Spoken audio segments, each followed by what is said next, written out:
안녕하세요. 김성길 목사와 함께하는 GTS 말씀 묵상 시간입니다. 오늘은 5째 주간의 5일차의 묵상이 되겠습니다. 5일차는 사람의 마음 이해하기가 되겠습니다. 우리가 세상을 살아가면서 중요한 것이 바로 사람과의 관계죠.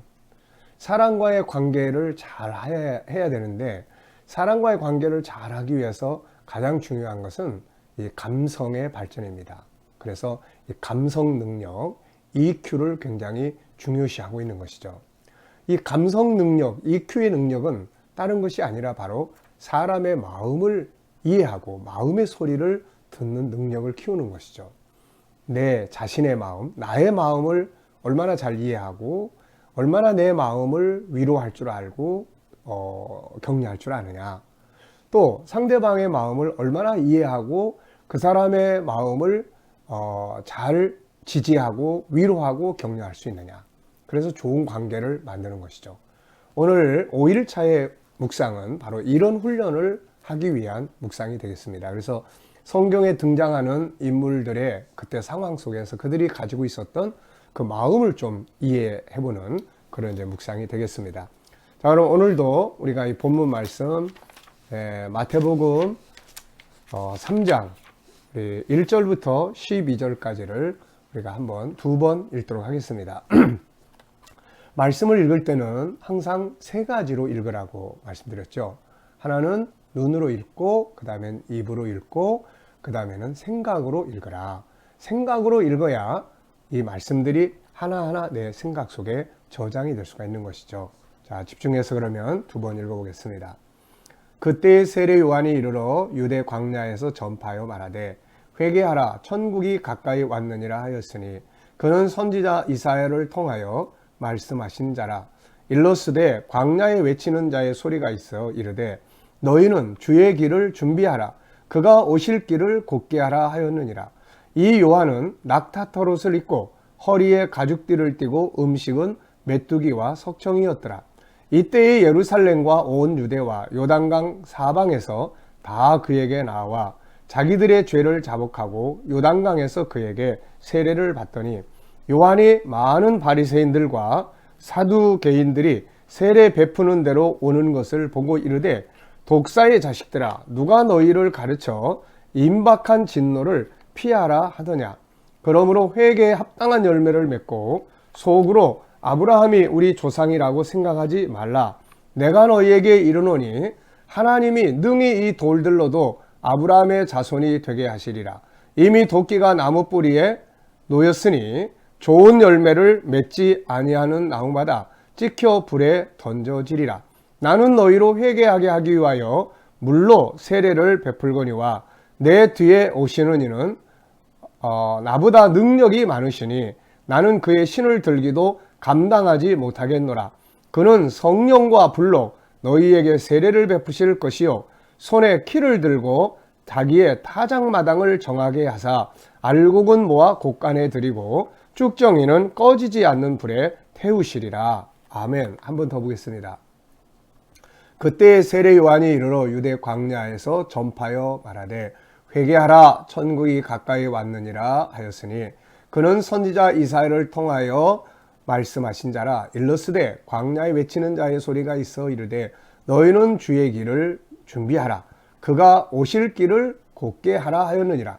이 요한은 낙타털옷을 입고 허리에 가죽띠를 띠고 음식은 메뚜기와 석청이었더라. 이때 예루살렘과 온 유대와 요단강 사방에서 다 그에게 나와 자기들의 죄를 자복하고 요단강에서 그에게 세례를 받더니 요한이 많은 바리새인들과 사두개인들이 세례 베푸는 대로 오는 것을 보고 이르되 독사의 자식들아 누가 너희를 가르쳐 임박한 진노를 피하라 하더냐. 그러므로 회개에 합당한 열매를 맺고 속으로 아브라함이 우리 조상이라고 생각하지 말라. 내가 너희에게 이르노니 하나님이 능히 돌들로도 아브라함의 자손이 되게 하시리라. 이미 도끼가 나무 뿌리에 놓였으니 좋은 열매를 맺지 아니하는 나무마다 찍혀 불에 던져지리라. 나는 너희로 회개하게 하기 위하여 물로 세례를 베풀거니와 내 뒤에 오시는 이는 나보다 능력이 많으시니 나는 그의 신을 들기도 감당하지 못하겠노라. 그는 성령과 불로 너희에게 세례를 베푸실 것이요 손에 키를 들고 자기의 타작마당을 정하게 하사 알곡은 모아 곳간에 들이고 쭉정이는 꺼지지 않는 불에 태우시리라. 아멘. 자, 그러면은 1번 본문 속에 나타나는 세례 요한의 현장 상황의 분위기는 어떠할 것으로 생각이 되는가? 현장 상황.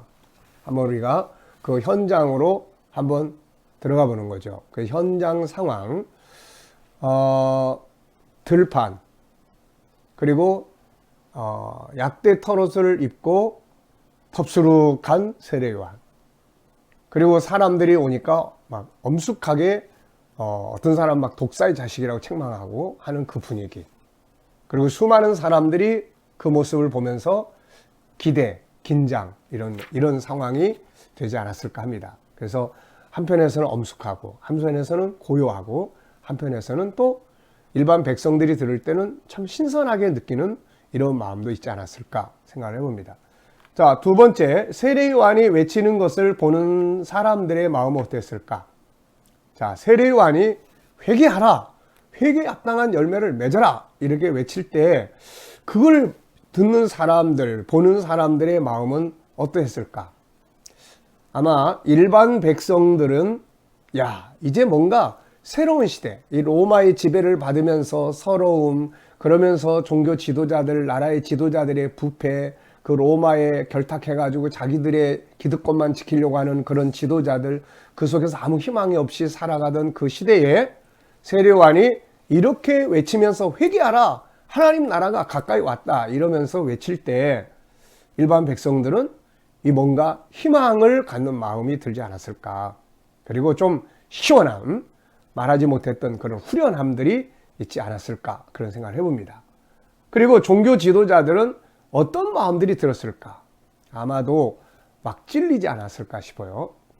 독사의 자식들아, 회개에 합당한 열매를 맺으라 막 그럴 때 아마 자기들의 그런 삶을 알기 때문에 외식하고 형식주의자고 그러면서 로마의 결탁에서 백성들을 오히려 고통스럽게 만드는 자기들을 알 거란 말이에요.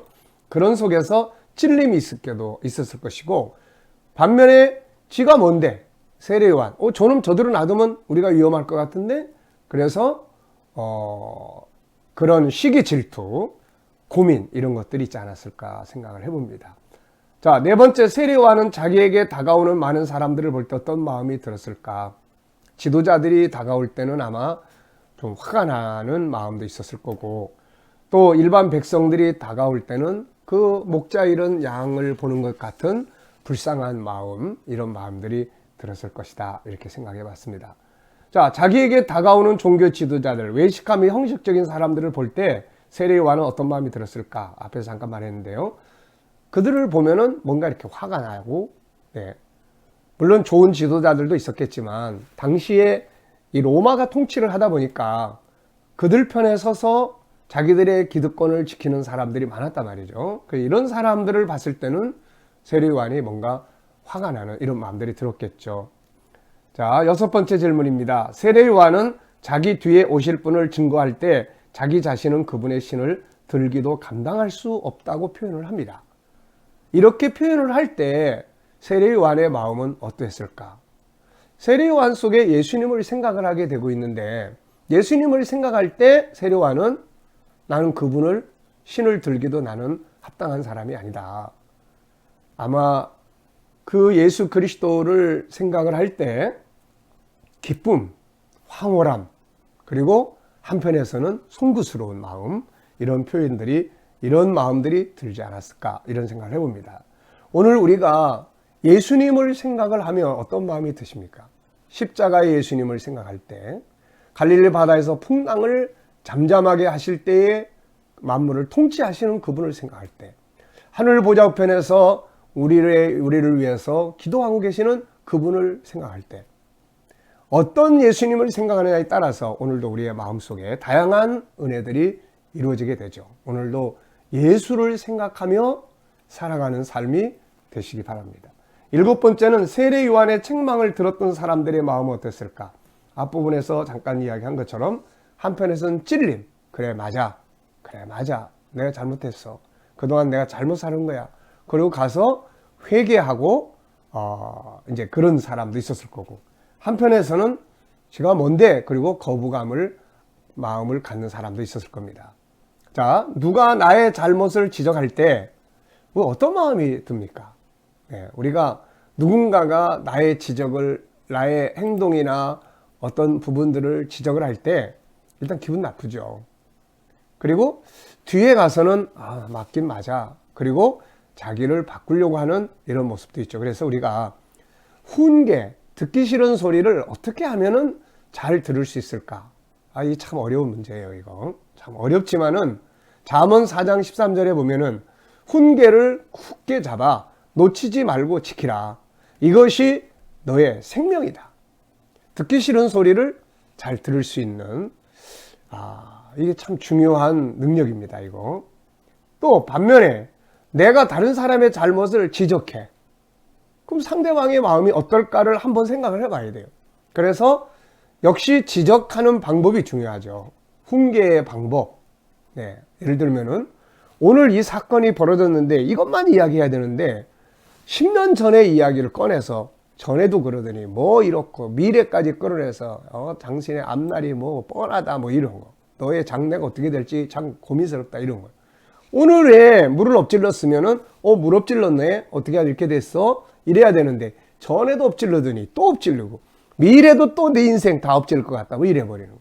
또 나만 잘못했는데 내 일만 지적을 해야 되는데 우리 어머니, 야, 네 부모가 어떤지 뻔히 알 것 같다 뭐 이런 이야기들. 그래서 이런 거는 정말 기분 나쁜 이야기고, 그리고 여러 사람들 앞에서 지적한다든지, 또 평상시에도 좋은 점, 잘하는 점 한 번도 이야기해 주지 않고 그냥 나쁜 점만 지적하는 이런 훈계들은 아주 되게 기분 나쁜 훈계가 되는 것이죠. 이런 거 우리가 참 조심해야 됩니다. 훈계를 받을 때도 잘 받을 수 있는 마음, 할 때도 정말 잘할 수 있는, 공감할 수 있는 훈계를 이렇게 하는 것, 이게 아주 중요하다 생각합니다. 자, 8번째는 강력하게 하나님의 말씀을 전할 때 세례 요한 자신의 어떤 마음이 들었을까? 처음에는 좀 조심스럽기도 했을 거지만 과감하게 복음을 전하다 보니까 기쁘고 보람있고 시원하고 그랬을 거예요. 자, 9번째, 세례 요한이 주변에 미친 영향력은 무엇이라고 생각하는가? 당시 사람들에게 세례 요한은 엄청난 영향력을 미쳤을 거예요. 왜냐하면은 이 사람이 새 시대를 준비하라 이런 말을 했거든요. 그러니까 하나님 나라가 가까이 왔다, 이 말은 새로운 시대를 준비하자는 이야기이기 때문에 많은 사람들이 희망을 가졌을 것이고, 함부로 사회 지도층들에 대해서 비난할 수 없는 시대에 살아가면서 잘못하는 지도자들을 향해서 막 독사의 자식들하고 이야기하는 걸 들어볼 때 뭔가 이렇게 맺혔던 그런 울분 이런 것들이 좀 속 시원하게 풀리고 희망을 갖도록 만들어주지 않았을까. 이게 참 중요하다고 봅니다. 오늘 나의 삶이 다른 사람들에게 어떤 좋은 영향력을 미치고 있는지 생각해보자. 내가 하는 말들, 내가 하는 행동, 내가 공부하는 거, 내가 가지고 있는 것들이 다른 사람들에게 어떤 영향력을 미치고 있을까? 여러분들은 어떤 말을 들어보고 삽니까? 난 너 때문에 참 살 맛이 안 난다, 이런 말. 난 너를 보면 살 희망이 생겨.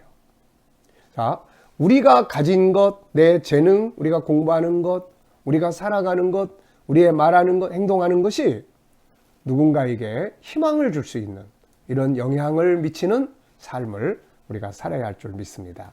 자, 10번째, 오늘 본문을 정리하면서 느끼는 하나님의 마음은 무엇이며 받은 은혜는 뭔가? 역시 하나님의 마음은 우리가 복음을 알길 원하시죠. 너희가 광야에 왜 나갔느냐? 좋은 옷 입은 사람 보러 나갔니? 아니다. 그런 사람은 예루살렘에 있다. 근데 광야에 나간 목적이 뭐냐? 외치는 자의 소리. 갈대를 보러 간 것도 아니다. 바로 외치는 자의 소리. 그 외치는 자가 뭘 외쳤느냐? 바로 복음을 외친 거죠. 회개하라, 천국이 가까웠다. 내 뒤에 오시는 분, 예수 그리스도. 그래서 우리가 이 예수 그리스도를, 천국을, 복음을 하나님은 우리가 알기를 원하신다. 그 다음에는 회개의 열매를 맺기를 원하신다. 세례 요한의 그런 아주 강력한 메시지, 참 기분 좋은 감동을 줍니다. 자, 질문 2개 이상 만들어 보기. 자, 첫째는 싫은 소리를 잘 듣는 방법은 없을까? 네. 한번 연구 많이 해보시기 바랍니다. 싫은 소리를 잘 들을 수 있는 방법은 없을까? 싫은 소리 할 때 고마워 이렇게 할 수 있다면 아마 한 10단쯤 될 겁니다. 그 다음에는 상대방이 지적할 때, 내가 지적하고 훈계할 때 상대방이 속상하게 하지 않는 방법은 무엇일까?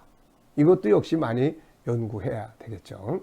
좋은 말 먼저 해주고, 위로, 격려, 고마움 먼저 전해주고, 그러면서 고쳐야 될 부분을 말해줄 수 있다면 이것은 훨씬 효과적인 그런 훈계가 될 수가 있는 것이죠. 자, 오늘도 우리가 이 말씀 묵상을 하면서 한 날을 승리하시기 바랍니다. 지금 온 세계가 신종 질병 때문에 고민하고 있습니다. 두려워하고 있고. 그러나 우리 성도들은 이런 속에서 두 가지. 첫째는 우리가 조심해야 될 것들은 조심하고, 그 다음에 하나는 하나님 앞에 엎드려서 솔로몬의 성전 언약을 믿고 기도하는 것. 이것이 우리가 해야 될 일이라고 생각을 합니다. 자, 우리 기도하겠습니다. 주님, 감사합니다. 저희들도 세례 요한과 같이 때로는 외치는 자의 소리가 되게 하여 주옵소서. 천국을 말하고 예수 그리스도를 말하는 복음이 우리의 입술에서, 삶에서 말해지는 삶을 살게 해 주옵소서. 온 세계가 새로 등장한 신종 질병으로 두려워하고 있습니다. 하나님, 이 나라와 백성을 질병 가운데서 보호해 주시고, 속히 문제가 지나가게 해 주시고, 중국 땅에서 질병 가운데 고통받는 많은 사람들 속히 진원지가 진정되게 하시고, 지도자들이 하나님을 두려워할 수 있는 계기가 되게 하여 주옵소서. 하나님, 우리 모든 성도들 어느 곳에서 누굴 만나고 뭘 하든지 머리털 하나 상하지 않도록 하나님 보호하시고 지켜 주시옵소서. 오늘도 우리의 자녀들, 친척들, 이웃들, 믿지 않는 자들 주께로 다 돌아올 수 있도록 은혜 베풀어 주시고, 나라의 지도자들이 바른 판단력을 가지고 위기를 잘 극복해 가게 하여 주옵소서. 또 하나님, 북한 땅에 있는 우리 성도들, 교회들, 하나님 믿음 지킬 수 있는 힘과 능력을 주시고, 세계 곳곳에서 복음 전하는 선교사님들에게 은혜 베풀어 주시옵소서. 감사하고 예수님의 이름으로 기도하옵나이다. 아멘.